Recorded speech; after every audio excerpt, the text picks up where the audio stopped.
자, 어제 역사적인 사건이 있었습니다. 바로 강남 상구와 용산구를 제외한 서울 지역이 2016년 10월 이후 처음으로 비규제 지역이 된 것입니다. 과연 서울의 초급매는 어떻게 됐을까? 오늘 좀 쉽게 정리를 드리겠습니다. 영상 시청 전에 구독으로 인생을 바꾸시기 바랍니다. 자, 어제부터 서울 아파트 시장은 큰 변화가 시작됐습니다. 1월 5일 0시부터 강남 상구와 용산구 제외 전 지역이 비규제 지역으로 지정이 됐다는 거죠. 규제의 꽃이라 불리는 조정대상 지역에서 해제가 된 겁니다. 자, 서울이 조정대상 지역으로 지정된 시기는요, 2016년 11월 3일이었어요. 자, 6년 넘는 기간 동안 규제 지역으로 묶여 있었다는 거죠. 왜 서울은 가장 먼저 조정대상 지역으로 지정됐을까요? 간단합니다. 투자 수요가 몰리는 특수성 때문이에요. 자, 어떤 사람한테 한 10억 쥐어주고, 야, 예금금리가 형편없으니까 어떤 거에 투자할래? 주식에 할래? 서울 아파트 투자할래? 그럼 열의 아홉은 서울 아파트에 투자하더라. 사람들이 목돈을 갖고 투자하려고 할 때 제일 먼저 고려하는 것이 바로 아파트, 그 중에서도 수요가 몰리고 안정성을 주는 서울 아파트에 우선적으로 투자를 고려하기 때문이죠. 자, 그래서 서울은 언제나 갭 투자 비율이 높았어요. 서울의 갭 투자 비율 2022년 10월에 그나마 투자자 비율이 줄었다고 하는 시기에도 53% 수준이었습니다. 그리고 당연히 외지인 투자 비율이 많아요. 전국 모든 사람들한테 투자 대상이 된다는 겁니다. 마지막으로 이런 식으로 투자 수요 유입이 많다 보니까 서울은요, 다른 지역에 비해서 가구, 무주택 가구 비율이 굉장히 높은 지역이기도 합니다. 그래서 서울은 어떻게 해석을 하셔야 된다? 위험자산 선호도가 높아질 때, 한마디로 예금금리가 낮아질 때 제일 먼저 반응하는 부동산 시장이다, 이렇게 이해하시면 좋을 것 같습니다. 자, 그런 서울에서 어제부터 대못 규제가 빠졌습니다. 솔직히 규제 해제 발표 하루 전까지만 해도 노도강 지역만 풀릴 것으로 예상을 했거든요. 야, 노도강 지역만 풀리고 이제 경기도 4개 지역이 같이 풀릴 것이다. 다른 지역은 부동산 시장 과열 우려해서 못 풀 것이다. 그런데 예상을 깨고 강남 상구와 용산구 제외하고 전부 다 싹 다 풀어버렸다는 거죠. 특히 규제의 꽃이라고 하는 조정대상 지역까지도 모두 해제를 해버렸던 겁니다. 이번에 규제 지역이 해제된 곳 중에서 투자자 선호 지역이 꽤 많이 있습니다. 인터넷에 찾아보면은 이제 부동산 계급도 이런 거 재밌는 거 많이 있거든요. 자, 일단 강남 상구와 용산구가 해제해서 제외가 됐잖아요. 거기 뺐음에도 불구하고 여의도 남아있죠, 목동 남아있죠, 판교 남아있죠, 흑석동 남아있죠. 꽤 많은 지역이 남아있다는 겁니다. 그런데 이번에 규제 지역에서 풀린 투자자 선호 지역 중에서 급락한 곳이 많이 있더라. 그럼 급락해서 와, 주택가격이 매력적으로 보일 수가 있을 것이고, 규제까지 풀렸네, 투자자들이 고민할 수 있다는 거죠. 자, 그리고 지표도 약간 변화한 모습을 보였습니다. 어제 발표된 서울 아파트 매매 수급 지수, 서울 기준으로요 64.1을 기록을 했습니다. 12월 넷째 주 63.1에서 1포인트 상승을 했습니다. 정말 오랜만에 약간의 반등하는 신호를 보여준 거예요. 물론 여전히 매매 수급 지수 100 미만으로 수요보다는 공급이 훨씬 많은 상황이 이어지고 있습니다. 자, 서울 아파트 매매가 변동률도요 마이너스 0.67%를 기록했습니다. 12월 마지막 주 0.74%보다 하락폭을 줄였던 거예요. 와, 이러다 보니까 조금 최악의 상황은 지나지 않았냐, 이런 기대가 커졌거든요. 게다가 규제까지 풀렸잖아요. 자, 이번 규제 지역 해제의 대표적인 수혜 지역인 강동구 지역 변화 살펴보겠습니다. 고덕자이 입주 2년차가 되면서 요즘 하방 압력을 받고 있는 아파트 단지죠. 자, 이 아파트가 재작년 7월에 16억 8천까지 실거래 찍었는데, 그래서 가장 최근에 실거래 찍은 거 보니까 12억 1천만 원이에요. 자, 네이버 호가 중 제일 저렴한 걸 봤더니 12억의 매물이 나와 있습니다. 근데 매물 등록일이 1월 6일이에요. 자, 얘가 규제지역 해제 전에도 12억대 매물이 있었는데 규제지역 해제 이후에도 호가는 변하지가 않았다는 겁니다. 다만 차이점이 있다면 그전에는 12억짜리 매물이 꽤 있었는데 지금은 하나밖에 안 남았다는 거죠. 자, 인근에 위치한 고덕 아르테온도 보겠습니다. 이 아파트가 재작년 2월 달에 18억 6,500까지 실거래가 찍었거든요. 근데 작년 11월 달에 13억으로 실거래가 등록됐습니다. 5억 6천만 원 정도 떨어졌죠. 현재 어떨까요? 자, 현재 나와 있는 호가 봤더니 12억 9천, 13억대 매물이 많이 있었습니다. 초급매는 여전히 호가를 올리지 않은 상태에서 그 가격이 유지가 되고 있었습니다. 자, 많은 사람들이 이번에 규제 지역 풀렸을 때 강동구 지역이 대박 났다 했지만 실제 최저호가 매도자의 생각은 바뀌지가 않았다는 거죠.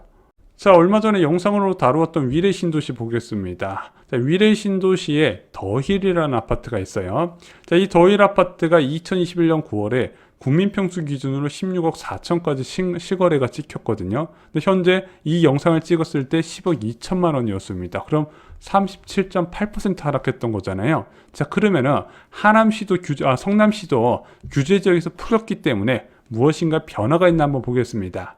자, 위례 더힐 매물을 봤더니 1월 5일 날 10억 1천만 원의 매물이 등록이 됐습니다. 규제 해제 발표 이후에도 오히려 호가가 1천만 원 추가로 빠졌다는 거죠. 자, 규제 지역 해제가 강동구 지역이나 위례 신도시나 큰 변화를 주지 못하고 있다는 겁니다. 자, 매도자의 심리가 바뀌지 않는 것은 두 가지 이유를 들 수 있을 것 같아요. 일단은 학습 효과가 좀 누적된 것 같습니다. 3차 규제 지역 해제 때만은 해도 그래도 호가가 좀 빠르게 올라가면서 매수자를 기다렸었거든요. 근데 광교 지역도 별 수 없구나. 그러면 그 나머지 지역도 규제 풀어도 수요자가 늘진 않더라. 이것을 깨닫고 있다는 거죠. 그래서 오히려 이런 식으로 규제가 풀었을 때 혹시나 해서 매수하는 사람이 있으면 그것을 기회로 해서 비싸지 않게 여전히 낮은 호가를 유지해서 팔겠다는 심리가 유지가 되는 것 같습니다. 두 번째는요, 전세 가격이 계속 하락 중이라는 거예요. 자, 전세가 급락 시기에는요, 원래 뭘 해도 안 된다 말씀드렸어요. 왜냐면은 이 전세의 가격, 내재 가치가 계속해서 추락 중이기 때문에 투자자가 유입되겠습니까? 실수자가 사겠습니까? 실수자 입장에서는 그대로 살던 전셋집에 눌러 앉지 굳이 무리하면서까지 영끌해서 내 집 마련 안 하려고 한단 말입니다. 투자자는요, 전세값 하락 시기에 매수하기에는 위험 리스크가 너무 크다 말씀을 드렸어요.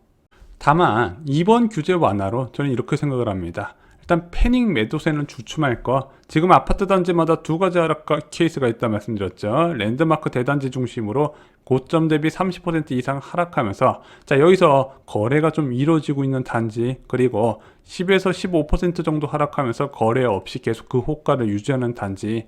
그러면은 덜 떨어진 단지들은 계속 하락할 것이고, 이 많이 떨어진 매머드급 대단지에서는 하락이 제한될 것이다. 근데 이번에 규제 해제 발표로 좀 달라지는 게 있을 거는 무엇이냐? 원래는 고점 대비 30% 하락한 것도 실제 계약 체결 과정에서 추가 하락 요구가 가능했었거든요. 부르는 게 값이 됐으니까 매도 효과가 많이 작용됐던 시기입니다. 하지만 11월달, 12월달 초와 같이 지금 부동산에 가셔서 네이버 호가에서 뭐 1억 낮춰주세요, 10% 낮춰주세요, 이거는 현재는 좀 어려울 것으로 보여지고 있습니다. 많이 하락한 단지에서는. 왜냐면 매도 이제 어느 정도 거래가 좀 이루어지면서 초초금에는 좀 많이 나간 상황이고요. 이제 매도자 입장에서는 규제도 풀렸겠다, 그리고 많이 급하게 팔아야 되는 사람들을 위한 규제 완화도 같이 나오다 보니까 상황을 좀 지켜보자고 할 것 같습니다. 만약 규제 해제가 좀 약발을 받으려면 저는 이렇게 생각을 합니다. 입주 물량 충격은 좀 진정되는 겨울은 지나야 된다는 거죠. 지금 금리도 높고 입주 물량도 많아요, 예전에 비해서. 그러다 보니까 전세 가격 추락 때문에 계속해서 매도 물량이 증가하고 있거든요. 그 충격은 좀 지나야 된다는 겁니다. 그래야 무엇인가 수요를 늘리는 정책이 먹힌다는 거예요. 전세 가격이 떨어지면 답이 없다고 계속 말씀드렸죠. 그래서 과거 2022년 사례에서도요, 2022년 집값이 계속 떨어졌던 건 아니에요. 중간에 한번 반등했던 시기가 있습니다. 5월 달에 보면 서울 아파트 매매 가격 변동률이 잠깐 플러스로 전환된 적이 있었거든요. 1월 달, 2월 달에 하락을 했다가 플러스로 전환됐다가 그 이후에 주저앉았잖아요. 자, 이런 식으로 플러스로 전환됐을 때 어떤 호재가 있었다? 대선 전후로 재건축 규제 완화 기대감이 좀 시장에 들어가면서 매매도 좀 체결되고 투자 수요도 유입되면서 이제 재건축 중심, 일기 신도시 중심으로 매수세가 많이 유입됐던 시기입니다. 하지만 솔직히 이 재건축 단지, 재건축 호재 같은 거, 대선 이슈 같은 거 1월달, 2월달에서도 많이 언급이 됐지만 그때는 집값을 오르는 역할을 못했고 그 이후에 겨울 끝나고 반등을 할 수가 있었다는 거죠. 그래서 전세값이 안정되는 봄에 현재 규제 지역 해제에 따른 호재가 반영될 가능성이 있다고 보고 있습니다. 물론 이거 좀 이제 3월 달에 반등된다고 집값이 완전히 막 V자처럼 반등을 하는 건 아니에요. 여전히 높은 수준의 기준금리가 유지되어 있고 전체적인 대출금리는 2년 전에 비해서 크게 높은 상황이거든요. 그래서 모든 아파트가 다 급등하는 게 아니라 일부 투자자들이 선호하는 단지 중심으로 호가 변화와 그리고 매매 가격에 약한 반등이 나올 수 있다고 본다는 거죠. 자, 그리고 지금 여전히 높은 대출금리가 유지가 되고 있습니다. 코피스 금리 4.34%잖아요. 이 코피스 금리에 전세대출금리 산출되죠. 주택담보대출금리 산출되다 보니까 부동산 시장이 여기에 영향을 안 받을 수가 없는 겁니다. 대신 예금금리는 지금 빠르게 낮아지고 있잖아요. 오늘 금융채 1년물 금리가 4.1%까지 낮아졌습니다. 얘가 5.0, 거의 5.1%까지 올라갔다가 1%포인트 낮아졌던 거예요. 그러면 이렇게 금융채 금리가 낮아지고 있고 예금 금리도 지속적으로 낮아지다 보니까 빠르면 한 2월 중순 이후부터 그리고 늦어도 3월 중순 이후부터는요 대출 금리가 많이 낮아질 것이다. 그래서 호재에 반응하는 거 전세 시세가 안정되고 대출 금리나 예금 금리가 낮아지는 3월부터 반응이 올 거라고 본다는 거죠.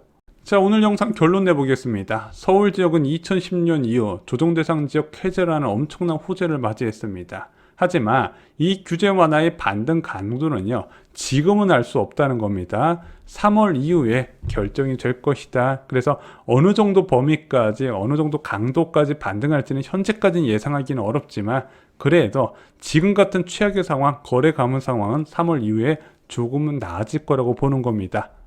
IMF 이후에 가장 최악이라는 2023년이 시작됐습니다. 자, 집은 거꾸로 사는 거라고 말씀드렸죠. 기존 주택 매수의 모든 것 쇼킹부동산 서적 역전 세대란에 나와 있고요. 3기 신도시 청약과 관련된 것 청약가부에 자세하게 나와 있습니다. 여러분께 큰 도움이 되실 겁니다. 이상으로 영상 마치겠습니다. 좋아요, 구독, 공유 꼭 부탁드립니다. 감사합니다.